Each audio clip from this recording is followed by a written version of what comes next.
Hello,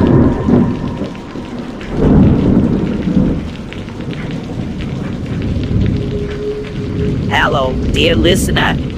Welcome to my channel, where stories are so scary that only the bravest and most fearless can listen. If you are sure that you are brave enough, subscribe to my channel and I will question your bravery. But before you do, let me warn you, these stories are not for the faint of heart. They are not for people who scare easily. They are for people with ice in their veins and darkness in their hearts. If you are one of those people, then I welcome you. Come closer, listen closely, and prepare yourself for the horror that awaits.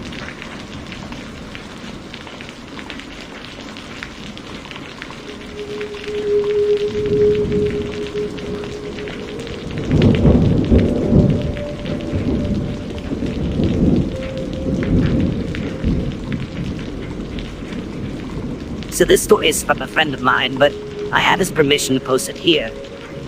He's told them on multiple occasions, and I swear to God, it's one of the scariest stories I've ever heard in my life. It doesn't involve Bigfoot or ghosts or anything like that. It's a story of how reality can be way scarier than anything like that. For the longest time, he worked as a trail ranger at a large national park. A trail ranger is basically a ranger, only with considerably less judicial power. He can't arrest you or anything, but if you're in an illegal blind or hunting stand, he had the power to call in actual cops before ripping down whatever unlicensed hide you've constructed.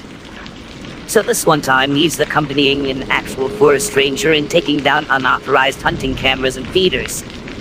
The actual ranger was an older guy who started to feel unwell towards the early afternoon, so he headed back on his own. It was like an hour's ride on an ATV, and left my buddy to finish up. Just as he was almost done, my friend starts to hear voices coming through the trees. It's important to keep in mind that he was way off the beaten path at this point, so it's not like he expected there to be anyone around. But it occurs to him that these might be the people putting up the illegal cameras and blinds in the first place.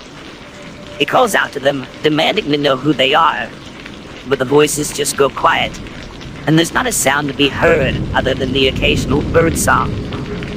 It's also starting to get dark by that time, so he starts heading back towards the trail where his ATV is parked.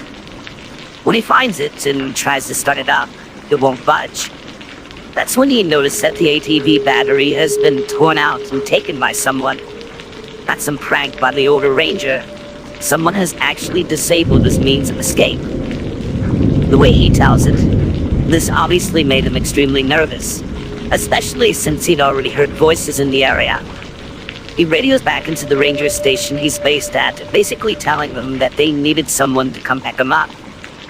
They reply they'll have someone out to him within an hour, but when he asks about the older ranger, they tell him he hasn't arrived back yet. Again, this made him really nervous since the ranger should have easily arrived back by that point. He settled down and started a small fire as the sun went down. But before long, he heard those same voices again. They're not happy at all. He said it sounded like they were in the middle of a vicious argument, with one guy angry and yelling while the other sounded frightened and apologetic. He listens for a minute or two before calling out into the darkness, asking if anyone needed help. The way he tells it, they must have heard him. He could hear them, so they must have heard them in return. But they didn't react, like they were too absorbed with their disagreement to answer him. My friend then radios back into the ranger station for a progress report. They replied saying they were having a little trouble finding the trail he was on, but that they wouldn't be much longer. The older ranger, however, still hadn't arrived back at the station. About 5 or 10 more minutes go by when my trail ranger friend begins to hear the same angry voices start up again. He decides to walk towards them, hoping maybe he can prevent a potential assault, and maybe even get his hands on some food and water. He walked in their direction, but the voices seemed to be getting further away, no matter how much he tried to close in on them. Finally, after like 20 minutes of walking, he gave up and hiked back to his fire. It's about then that he got a radio call, and they said the older ranger guy has been found passed out, covered in vomit, having fallen from his ATV. He was being taken to the hospital, and that had taken priority over finding my friend. I mean, that's understandable, but my friend is getting kind of frustrated at this point. He's out in the woods, on his own, and it's getting real chilly out. Then the voices came back. He's pretty bored at this point, and he's convinced these guys don't want any company. So he said he just sat there in the darkness, listening to them argue over something. He's picking up little phrases here and there when the voices begin to shout. Things like, well, it wasn't yours to take. Or, I don't care, it's mine. Stuff like that. He says he assumed it was two hunters, maybe arguing over a kill. But there was a good chance they were blaming each other for the missing equipment that my friend and the ranger had confiscated. He heard the argument get louder as one of the hunters shouted something unintelligible. Then, out of nowhere, bang! A single gunshot echoes through the woods. He immediately doused his fire, ran a couple 100 meters into the trees, then hid in the thicket. He said he waited there for as long as he could stand it, hearing absolutely nothing but his own heavy breathing until he saw the lights of an ATV. He told the guy picking him up everything that had happened, and they called into the ranger station. They had people looking for 3 hours out there, but not a single thing was found by any of the rangers. They came back the next day with state police and tracker dogs. It only took about an hour before a shallow grave was found. In it was a long, dead corpse of a man who had clearly been shot in the forehead. Thing was, it was a skeleton that had been there for years and years. So either the argument he heard just ended with a bang and both parties went home last night, or he heard the murder of someone from years ago. I don't really believe the last part, and to be honest, neither does he. But it certainly makes for a creepy ending to the story. But the really scary part for me is that there's every chance the gunshot he heard that night was yet another murder, and that the body will be found in a similar way by some unwary ranger, like some horrible time loop that'll never end.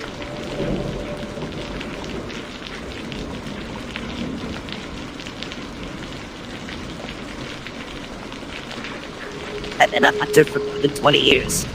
My dad taught me, just like my grandpa taught him. Same as I taught my own son in turn. I faced down grizzly bears, packs of hungry coyotes, even guys I suspected to be cartel tending to illegal grow sites. But there are things a man can deal with. A can of bear mace, a warning shot. Only once have I come across something I didn't know how to deal with. Only once have I ever truly been frightened. When I hunt, I take dogs. They're a pair of big old Airedale terriers, good hunting hounds, and even better company.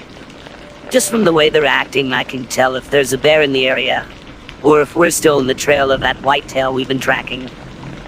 Unfortunately, on the day in question, they couldn't pick up anything. I mean, that's not unusual at first. It normally takes an hour or two to really get a sense of what's been moving through the area, to kind of tune into the forest. But we've walked for hours and hours and didn't find so much as a squirrel. The woods were eerily quiet that day, so reluctantly, I doubled back to a creek we passed and sat down to fish. The fish, however, were not so shy, and I managed to get one on the hook in record time. One of the joys of hunting smaller game is actually being able to eat whatever you killed right there and then, and nothing tastes as good as fresh fried fish. So I tie my fishing line off on a tree, letting my dinner hang there in the evening sun while I get to work building a small cooking fire right there next to the lake. It took a little longer than I've had liked thanks to recent summer rains, but soon I'd had the tinder crackling with smoke and flame. Then it was just a case of gutting that fish and tossing it in the pan with some Crisco. Gutting a fish is easy, but it sure ain't glamorous. Sometimes you pull out a parasite or two that's attached itself to the gills or guts. Just one or two normally, but this thing had a mess of them in its belly. Its shimmering insides were black with rotting worms. It was sick, real sick. I tossed it on the fire and washed my hands off in the creek. I'd never seen anything like that in all my years. But I wasn't scared. Disgusted, sure, but not scared. Not yet, anyway. I kicked some dirt on the fire, whistled the dogs, and began to walk back to the car. I decided that I'd make a point of stopping by the park ranger station to tell them about those parasites I'd seen inside the fish. Only, I never made it to the ranger station. My dogs are real good boys. They know not to make a lot of noise out in the woods, lest they scare the game away. Most I've ever seen them make noise is a kind of muted yapping whenever there's a grizzly in the area. So when we're about halfway back to my truck, one of them lets out this string of loud, angry barks. My first thought is that it's another person out here with another dog. Trigger is a friendly boy, but he barks up a storm whenever he sees or smells another hound. I tell it to hustle up, but he just keeps on barking for a moment or two before he did the weirdest thing. He slinks back towards me, tail between his legs, whining and yapping like I hadn't seen him since he was a puppy. I reached down to pet him, and he was shaking like a leaf. Then, out of nowhere, he just peed right there on the ground. He didn't cock his leg like he normally does against a tree. The poor guy just let loose, almost like he didn't mean to. That's what got me thinking. What is it that had Trigger so scared? Whatever it was close enough for him to catch the thing's scent. Big enough to make him freak out like that. I had no intention of hanging around to find out what it was. I started walking back in the direction of my truck, a little faster than before. The dogs were bounding back and forth, barking into the woods behind us and yelping at me as if to say, "Hurry up, old man." I kept wheeling around with my rifle pressed into my shoulder, ready to fire at some mama grizzly who decided I was too much of a risk to her babies. But nothing came. I didn't even hear a twig snapping, no tree branches swaying. Whatever was coming at us was moving totally silently. That was around the time I began to smell this real strong scent in the air. Kind of like cat pee or something. Only it has this awful rotten tinge to it. I don't think I'd run like that since high school. I was exhausted when I finally got back to my truck, dripping sweat from hauling my nearly 50-year-old self across half a mile of woodland. The dogs actually tried to scramble over to me to get into the cab once I'd unlocked the door. I may or may not have been speeding down that dirt road before I even closed the door. I couldn't take my mind off of the whole drive home, and the more I thought about it, the more it was obvious that something was terribly wrong with the woods around that area. Even in the middle of winter, when most of the birds and animals move south for warmer pastures, the woods are alive with the sounds of nature. Hammering woodpeckers, the occasional high-pitched squeal of an elk, the screeching of birds of prey from above. They're never, ever quiet. But that day, the woods were completely silent. It reminded me of a documentary I'd seen on natural disasters. Before an earthquake or tsunami, all of the animals in an affected area seemed to sense the oncoming danger and flee. This has been reported time and time again by the survivors of such events. Whatever was out there, the animals had sensed it, just like my dogs had, and it had scared them like the devil. I have no trouble admitting that I was terrified. Like I said, I've been a hunter for more than 20 years, and nothing has ever so much as made me jump. But something wasn't right about the woods that day. Something that still makes my skin crawl to think about, even to this day. I told a few old buddies of mine one time, but they just laughed and called it a campfire story. Some days I really, really wish it was.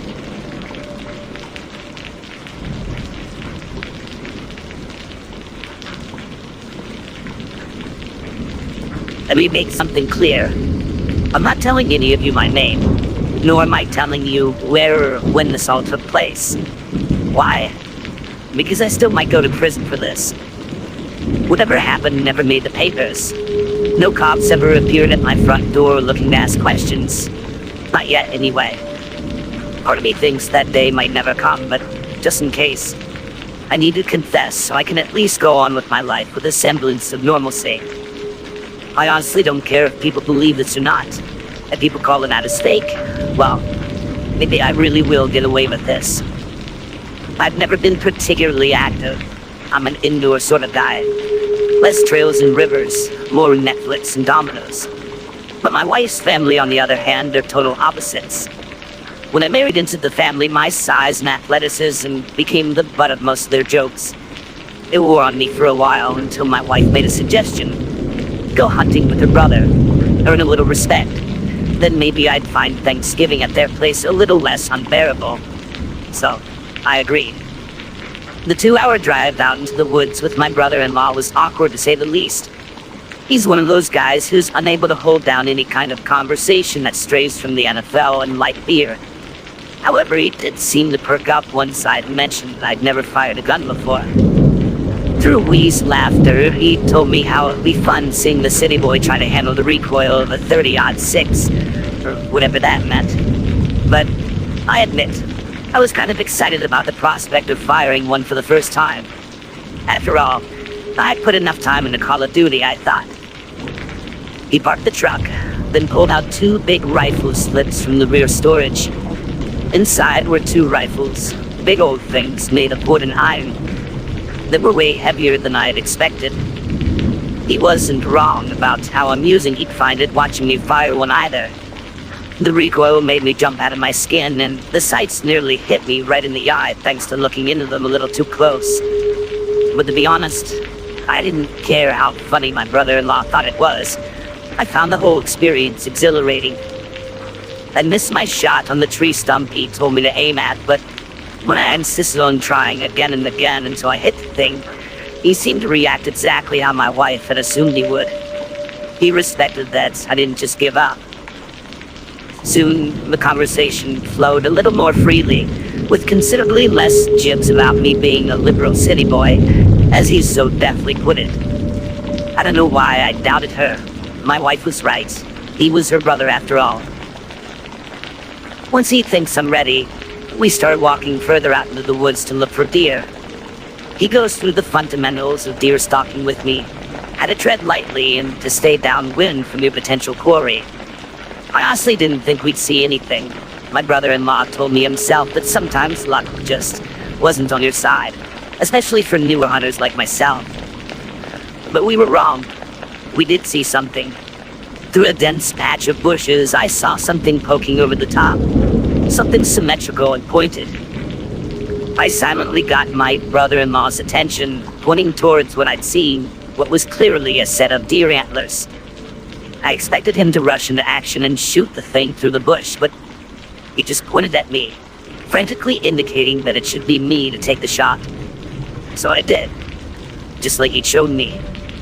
I rested the butt of the rifle into my shoulders, aligning the front and rear sights in my vision, then slowly and gently squeezed the trigger. The antlers disappeared, and on the other side of the bush, something hit the dirt with a thud. I'd done it. My first kill. I could see in his eyes how impressed he was, how rare it was for a first-time hunter to bag a buck on his first shot, let alone his first hunt. We rushed through the brush to check out the kill, but we couldn't never have been ready for what we were about to see. Blood and brain were strewed across the dirt and fallen leaves in front of us, looking almost bright among the dull color of the forest floor. And they were antlers, all right, but they weren't attached to a deer. It was a woman, completely naked, lying in the dirt before us. Her body was an ashen gray, like it had been painted with mud or something. The antlers were part of some kind of headdress that lay next to her still warm body. My first reaction was to pull out my phone. I didn't think, I just acted. I wasn't thinking about the consequences. I was halfway to calling the EMTs when my brother-in-law slapped the phone out of my hand. "I'm not going to prison because of some dumb hippie," he hissed. But she didn't look like any hippie I'd ever seen. The headdress she'd been wearing had no flowers in it. It wasn't at all pretty. It was a mess of dead roots and vines with what looked like teeth and rat's tails stitched into it. Aside from that weird body paint she had on that made her look like a corpse, her fingernails were long, yellowy, and sharp. After that is kind of a blur. I remember running back to the truck, being so out of shape that I stopped to puke against a tree, then more running. My head was spinning by the time we got back to the truck. We said nothing to each other on the drive back. We didn't need to. It was either keep our mouths shut, or it would be the end of our lives as we knew it. When we got back, my brother-in-law explained that I'd shot my first deer, but had freaked out and ran when I saw the body. Couldn't handle being a killer, he said. I nodded, playing along that I was too much of a baby to be a hunter, and they all believed it. They played right into their stereotype of me, and no one ever questioned a thing. No one thought it was suspicious that we came back earlier, or without the deer we killed to bush it for meat. My brother-in-law and I barely talk now. We see each other on the odd holiday, but the conversation never advanced past small talk. Each of us just tries not to think about it. But I do. I can't help it. I wonder which one of us is going to break first. Him or me. Sometimes I worry he thinks I'm going to snap and tell my wife that he'll invite me into the woods for one last hunting trip. And I'll never be seen again.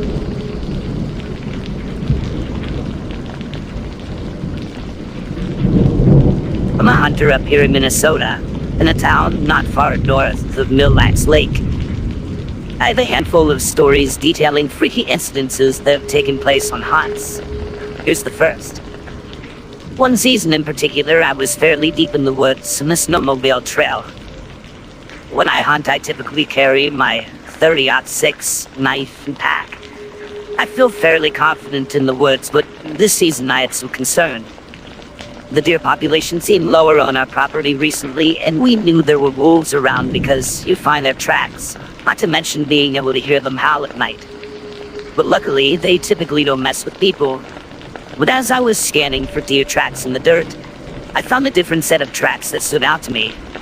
They looked canine minus the nail marks, and it was a bit wider. The paw on it looked like a 150-pound animal. And then it clicked that it was a feline track, a big one and fairly fresh. I knew there were bobcats around, but they don't get that big. So the next logical step is to assume that there was a cougar in the area. I decided to double back. So I'm heading back east on the trail when my dad calls and asks me to do a push through the woods towards his stand, so I say sure. At this point, his stand is maybe 500 meters through thick woods from me, and I'm concerned about the large predator nearby. But I also know that I'm 6'4" and about 190 pounds before putting on my gear. Statistically speaking, cougars don't tend to attack healthy adult men. So I push forward. I get about halfway to the other stand when I get concerned because I lost my marker. I stop to regain my bearings, and then it hits me. Something in my gut tells me, you're being watched. Then I notice how still the woods are. Deathly quiet. Then I hear a branch snap behind me, maybe 20 meters. I steady my rifle and scan in a circle, but only see trees and brush. I wait, and it's just way too quiet, so I push forward towards my dad's stand. The whole time, I'm hearing something not far behind me that's quietly keeping pace. Eventually, I stopped hearing it, and the woods went back to normal with the birds singing and whatnot. Then I stepped out onto a trail about 40 meters from my dad's stand. I suspected it was the cougar that made the tracks. My guess is that it thought I would put up too much of a fight, or it caught my dad's scent and chose to back off. I never did see it, but something definitely was following me. Second story. This happened about 2 years ago now. I decided to take my fiance hiking after one evening in a park with some nice bluffs to climb for a great view. If I'm honest, I was hoping to see a nice sunset and earn some boyfriend points so I could drink with my buddies on the weekend without complaint. You should know that this isn't a particularly safe thing to do at this time of night. So I gave her my tactical knife, and I carried a .40 caliber pistol. We arrived and parked the car before heading up a trail, and then about 100 meters in, we spooked what I assumed was a deer, which halted away from us so quickly that I only saw a flash of tan. Honestly, it scared us pretty good too. So now I'm on edge, and we round a crest in a hill, and I see a black mass to my left in my peripheral vision. I unsnapped the retention of my holster and turned to engage what turned out to be nothing but a mound of black dirt. So I calmed down, and we continue on with our nice little evening hike, with birds chirping, bugs making noise, regular forest stuff. Now for the creepy part. Once we're within 20 meters of the halfway point on the trail, it starts to feel real eerie, almost like we're being watched. This time I clicked right away. The woods are now dead, but I started noticing movement keeping pace with us. So I keep us moving towards the top of the hill, the high ground, which is the halfway point on the trail. We reach it and stop. So does whatever was following us. But the woods are still dead calm, and my fiancée tells me she thinks we are being followed. So we decide to move on and take a shortcut back down the bluff to the paved trail. We make it, and the woods get back to normal sounds again. We considered hiking more, but were a bit too spooked and left the park. Now whatever was following us, I suspect was another cougar. It was quiet, and we didn't see it. And the strangest part is that the stalking noises it did make sounded elevated, like it was moving from tree to tree, and big cats have been known to do this. Story 3, perhaps the least explainable of them all. This one happened around June or July of 2007, I believe. I was around 17 years old and much more cocky then, but still somewhat knowledgeable of the outdoors. My family used to own a cabin in northwest Wisconsin. I basically grew up there in the summer and knew the woods well, but at night it was wise to stay in the cabin, or at least by the bonfire by the beach, because of bears, wolves, and cougars. One of the creepiest things was if you were having a bonfire, the tree line was visible from the fire pit and beach, and at night you always felt like you were being watched from that tree line. But during the day, the woods always seemed normal, not so creepy. That is until this incident. This happened in broad daylight sometime around noon. Me and my cousin were having an airsoft battle. I was in full woodland camo. He was not. I retreated onto the ATV trail into the woods for a tactical advantage, and our battle took us about 200 meters up the trail. We had enough at this point to where standing at the edge of a clearing on the trail talking, and he was maybe 10 feet from me. When I decided to mess with him, I shushed him and said, "We're being watched." He froze. Then I realized the woods were dead quiet, and I got spooked and started scanning the tree line and the other edge of the clearing from left to right when I saw it. Its teeth gave it away. It was panting and staring at my cousin. I don't expect you to believe me, but what I saw was a wolf as big as a black bear, at least 300 pounds. But it wasn't normal. This wolf was on 2 legs, crouching next to a tree with its arms grasping the tree, grasping with a clawed hand. It had reddish-brown fur. The next thing I know, were both of us sprinting back towards our cabin. I looked back at the wolf, or bear thing, which was now in the process of full-on charging us, barreling through the brush. But for whatever reason, it stopped following us as we broke out of the tree line. What struck with me the most was the sheer size. The wolf thing had to be nearly 7 feet tall when upright, and that where it should have had front paws, it appeared to have large clawed hands. No, I'm not sure how to explain it away rationally. I have heard wolves will occasionally kind of walk upright, but as far as I know, they can't sprint on 2 legs, nor do wolves get that big. And black bears more waddle on their hind legs. I still have no idea to this day exactly what that thing was.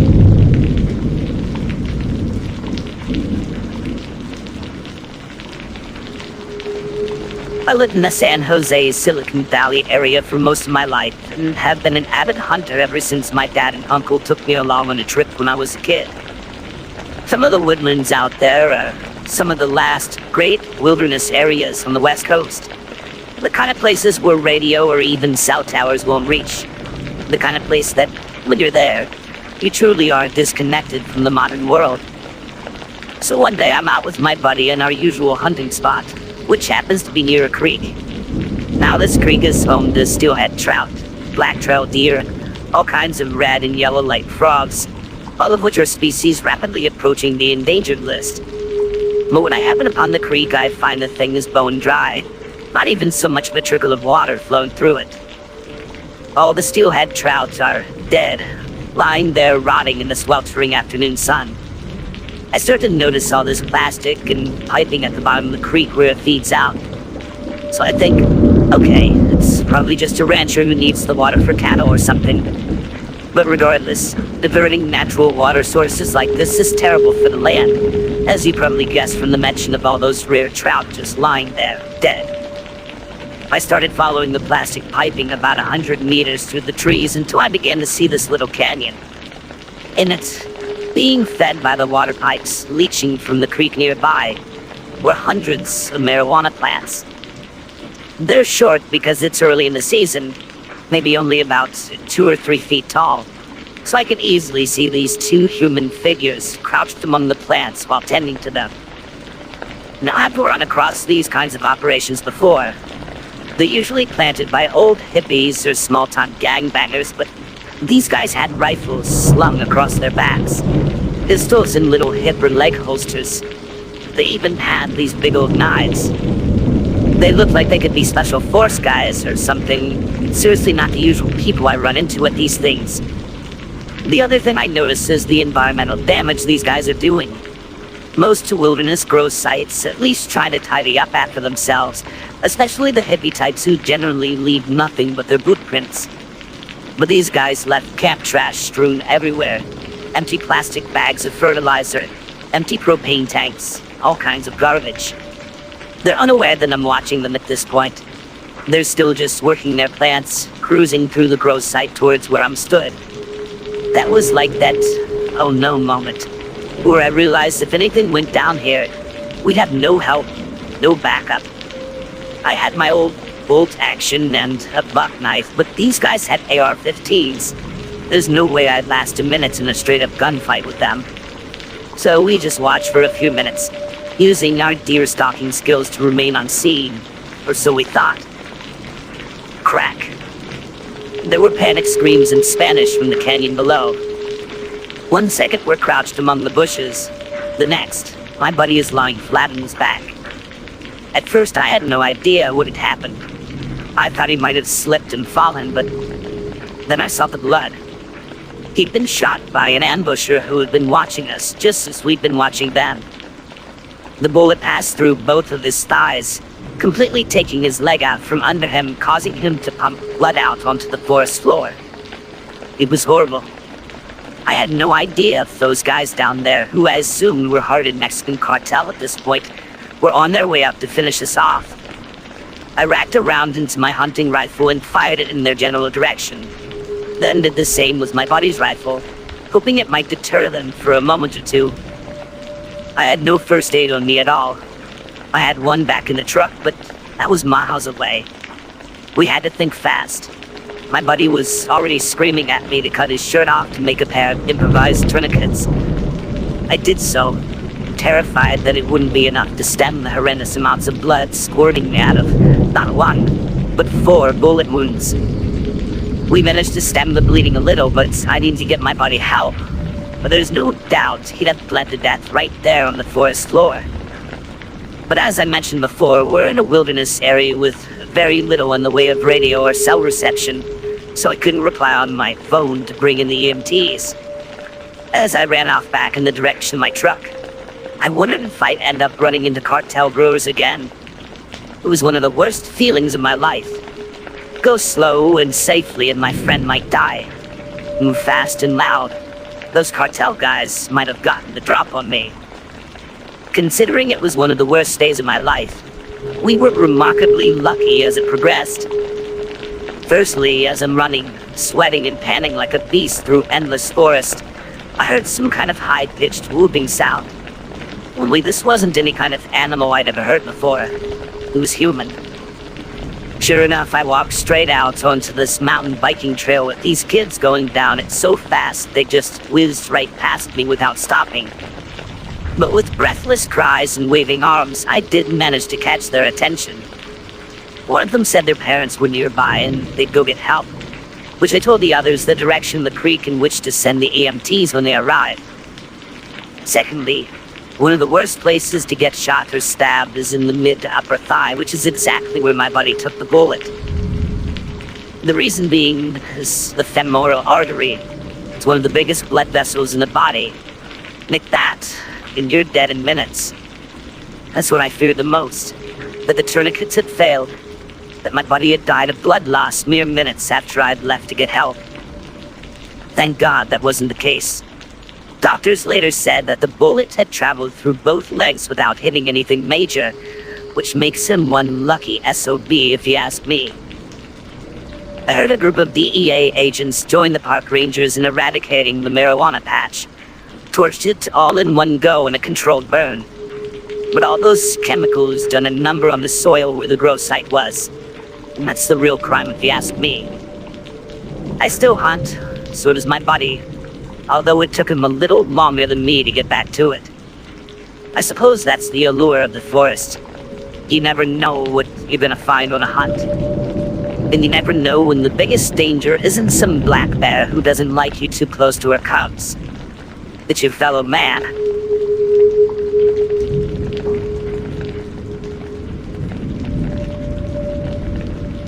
One particularly snowy February a few years back, I was out shooting birds in my beloved state of Michigan. I had my old German Shepherd dog with me, Jazz, who has to be the best bird dog this side of the Great Lakes. I took Jazz out for a hunt at Harrisville State Park, just a few hours north of Detroit. He was on one of those extendable leashes at first, just in case he got too excited and took off through the forest. But I bought a cheap online and it wasn't a very good one. Rather than a long strap leash, this was more of a cord or thick string. Good for a smaller dog, not so good for a German Shepherd. So, we're getting pretty deep into the woods when we come across paw prints in the snow. I'm no tracker, but they look pretty canine. So I figured it was a dog or something, but the way Jazz was barking made me think it might have been a fox. Foolishly, I was encouraging her to find the evil fox, hyping her up with my tone of voice. It was dumb because the next thing I know, she's pulling on the leash really hard and I can feel the cheap plastic beginning to bend in my grip. Then, the cord just snaps. And obviously Jazz does what dogs do and just follows her nose through the trees, completely ignoring my cries for her to stop. Although she wasn't exactly hard to follow, she made huge bounding tracks in the snow. I was obviously extremely anxious that she'd get lost. I wouldn't just be heartbroken, my parents would literally murder me if I lost our dog. There wasn't any undergrowth, so I could see him darting around the woods about 60 or so feet in front of me, smelling things while ignoring me. I'm following him, trying to get his attention. There were coyotes in the area, and I didn't want him finding a den and sticking his head in. He eventually darted down a side path, an unmarked, unofficial trail that ran along the creek. I knew it fairly well. It had been on it in the summer, but this was winter, so it might as well have been another country. The creek cut through some hills, and the path was pretty much along the hilltops the creek had cut, but still, I followed the dog along the narrow, slippery pathways. That's when I hit a patch of ice. I really should have seen it coming. It was dumb of me to just go running off like that in such hazardous conditions. But you must know how it feels, thinking you're going to lose a pet. I think I'd run through fire just to catch up with that old hound. I slipped, falling in the frozen dirt so hard it knocked the wind out of me. I'm not talking about just from the impact. I really did land right on my sternum. I had to roll over. I was desperate to draw a breath, but that's what sent me rolling down that steep hill towards the creek bed.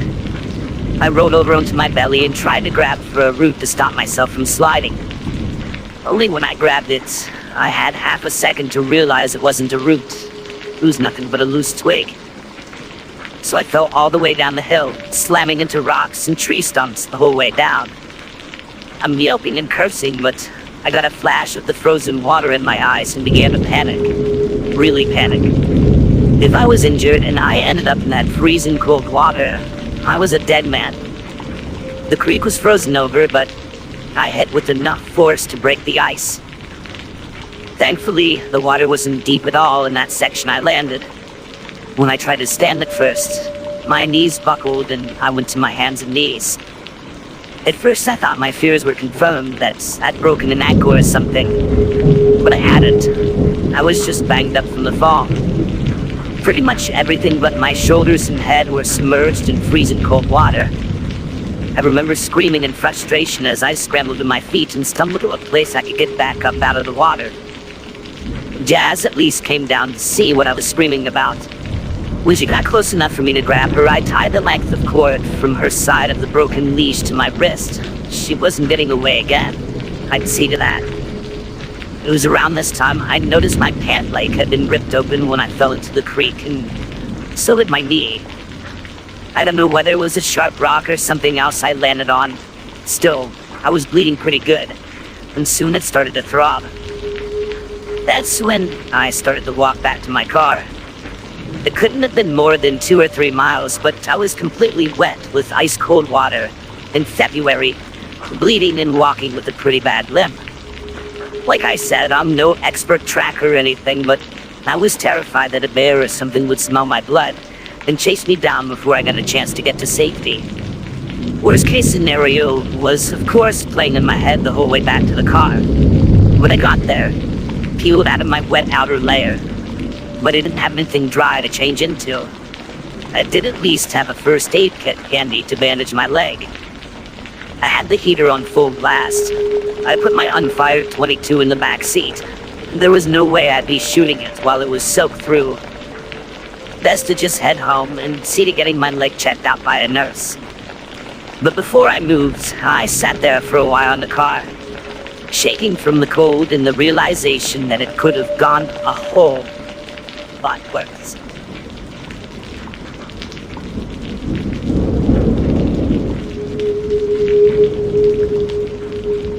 During the Vietnam War, the CIA's Special Activities Division began to recruit, train, and lead the indigenous Hmong people in Laos to fight against North Vietnamese Army.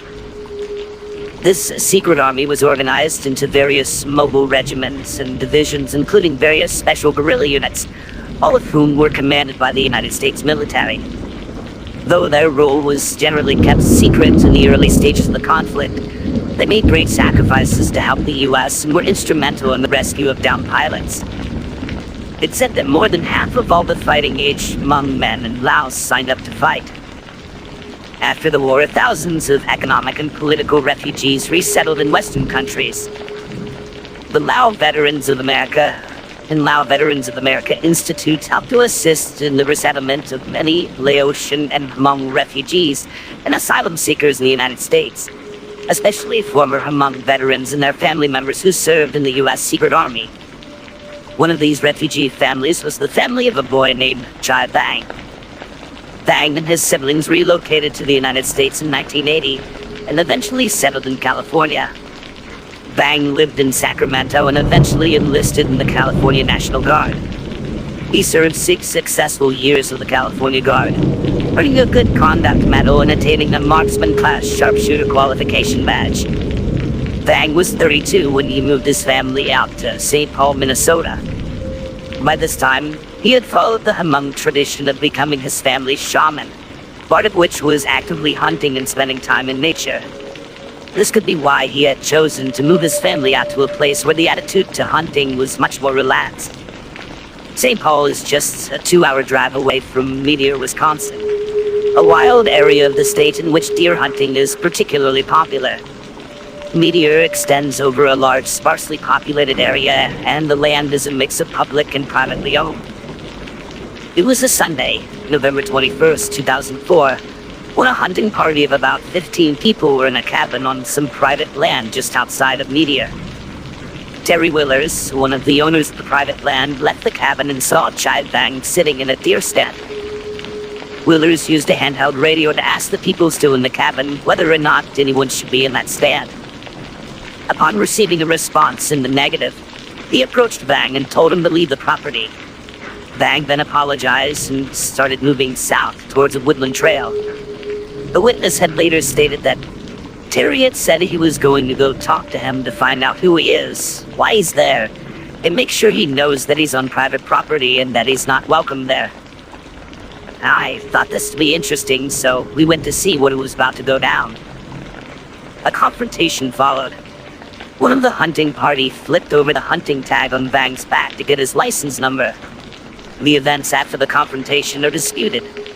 A violent altercation broke out, and 4 of the 8 victims were shot in the back. 3 of these 4 were hit by multiple rounds. Vang is believed to have fired around 20 bullets from a high-caliber Saiga rifle, which was later recovered by police. One of the wounded hunters died the next day, bringing the total to 6 dead and 2 wounded. Vang fled the scene on foot and discarded his remaining ammunition, later stating that he did not want to shoot anyone else. Vang eventually came across another hunter riding an ATV, who had no affiliation with the victims, and this hunter offered to give Vang a ride, eventually taking him to Vang's cabin. Vang was arrested when he returned to his cabin 5 hours after the shooting. An officer waiting for Vang placed him into custody and transported him to the Sawyer County Jail. His bail was set at $2.5 million. There have been conflicting reports about what may have led to the shootings. According to subsequent oral statements by Vang, one of the local hunters, Terry Willers, took the first shot at him, and therefore the shootings were in self-defense. No shell casing was ever recovered from Willers' gun, even during the trial. Another of the hunters admitted to firing a single shot later during the incident when Vang, noticing that there were survivors, fired at him again. Others testified that no shots were fired before Vang started shooting. Vang stated that race was a factor, alleging that during the verbal disputes, some of the local hunters yelled out racial slurs at him. On the stand, Hasebek admitted that Robert Cruteau had called Vang a among a-hole. The group of hunters also admitted that they had told law enforcement that they'd had problems with trespassers in the past, specifically citing among hunters who often travel to Wisconsin from Minnesota to hunt. The term mud duck is often used in western Wisconsin to refer to Minnesota residents. Willers used this term to describe Chai Vang when he radioed back to the cabin.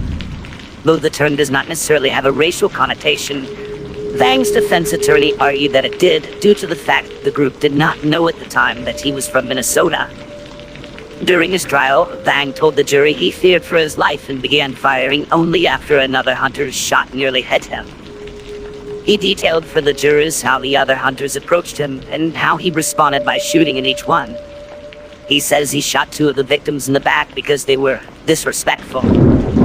He recounted with clarity how he killed each victim, while saying on the stand that he wished it hadn't happened. It was his opinion that the 3 of the hunters deserved to die. Vang further testified that they deserved to die because he accused me of giving him the finger and tried to cut in front of me to stop me from leaving. They also deserved to die because he had had a gun. Vang reenacted his deeds while on the stand, using his hands and arms to imitate the motions of firing a rifle. Vang's lawyers commented that some of his abnormal remarks were due to the language barrier. Therefore, when Vang responded affirmatively to the question that the hunters deserved to die, his meaning implied that the men contributed to the circumstances that led to their deaths. When September 16, 2005, Chai Vang was found guilty of all 6 charges of first-degree intentional homicide and 3 charges of attempted homicide by a jury of 8 women and 4 men. He was sentenced to 6 consecutive life terms plus 70 years, 4 for 2 counts of attempted homicide plus 5 additional years for each count of homicide in first degree, a sentence of life without parole. At the time, Wisconsin was one of 12 states in the United States that did not have the death penalty.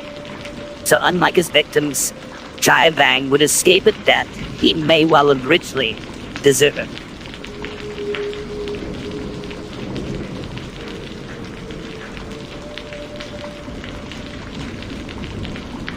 I was around 16 at the time of this happening.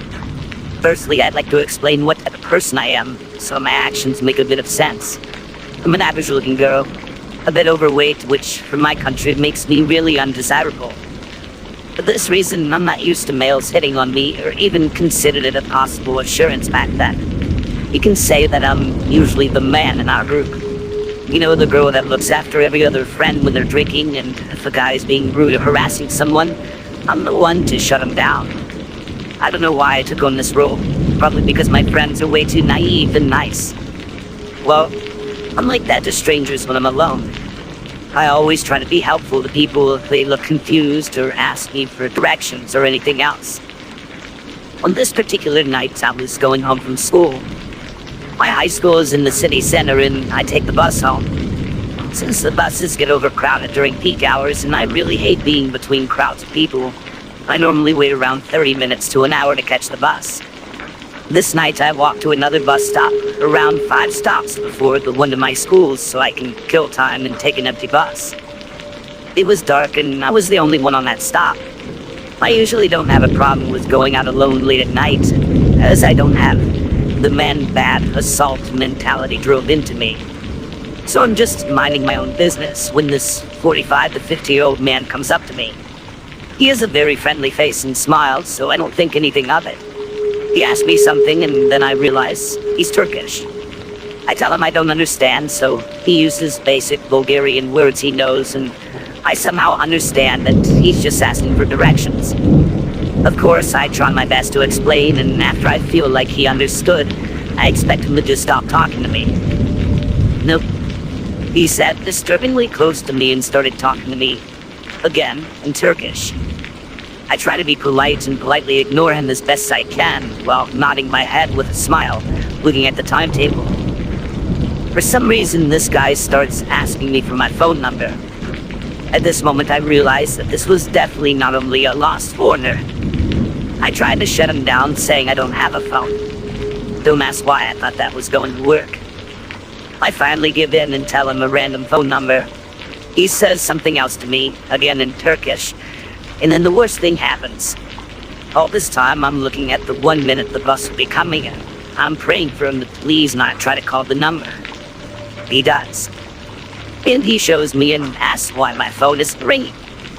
My stomach just flipped. I tried to think of something fast. Then I remembered that I had my old Motorola in my bag. I usually brought it to school to give it to teachers who collected phones during class. Also, I liked playing games on it. In 2014, yeah. Fortunately, the battery was dead, so I just pretended that this is the reason the call isn't going through. I see this guy try to argue, but at this moment the bus comes and I get on. I sat on the seat behind the driver as always. After 10 minutes, I get this weird feeling. I don't know what it was, but it felt like I was being watched. So I look around, but since I'm in the front seat, I can't exactly see everything. Luckily, our buses have this gigantic mirror on the inside that shows the whole bus. I look into that and I can clearly see him. He's sitting in the last seat. His light's clearly visible, and I start to panic. I'm still not sure he's following me, but I'm also a very cautious person, so I can't really ignore this. I start checking for him at every stop, and he's still there. I get paranoid and say forget it, and get off the bus. The stop was at our local mall, and luckily it worked till 10 p.m. I decide to go in, and if he follows, then I'll try to sneak out. He follows all right. You have to understand that in my town, almost nobody goes out after 9 p.m. The mall is close to empty. I look around thinking of ways to disappear, but there's just no way. The mall is an open space. There are 3 floors, all almost empty. I'd be easily spotted anywhere. Now you'll probably say, you should have asked the security for help. No. In Bulgaria, we don't do that. That literally never even went through my mind. The security is just some grandpa that walks around all day. They don't actually do work or anything. If it were today, I might not be as stupid, but back then, this wasn't even an option in my head. And besides, the security wasn't even around. So I do the most logical thing I can do, and I decided to utilize the knowledge I've acquired in the previous week. You see, the mall had a cool corridor system behind the stores.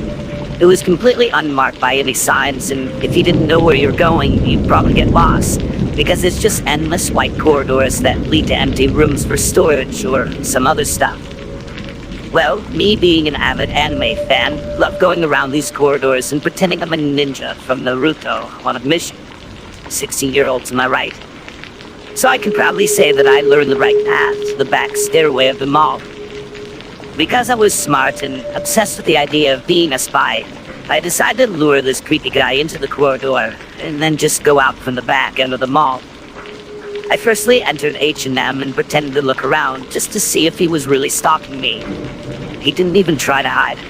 He stood outside the store, just staring in. I got really scared for a second, but then I remembered I'm like the best 007 agent out there, so I just continued walking around the mall. I finally entered the corridors, and At this point, I'd booked it to the staircase. At one point, I heard the doors open at the top of the staircase, and I could see that it was him looking down, following me still. I ran out and didn't stop running for 2 bus stops. I tried looking back, but there was no one, so I proudly decided that I'm a hero and went home. Today, being 21 years old, I just think about how naive I was back then, and how I'd probably be 10 times as scared today as I was back then.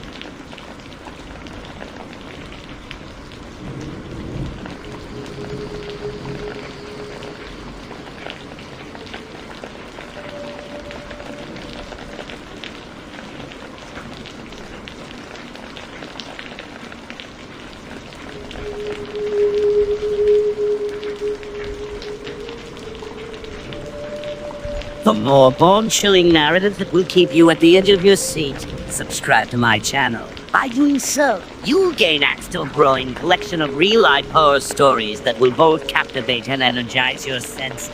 Join the community of fellow enthusiasts, and together, let's explore the eerie unknown.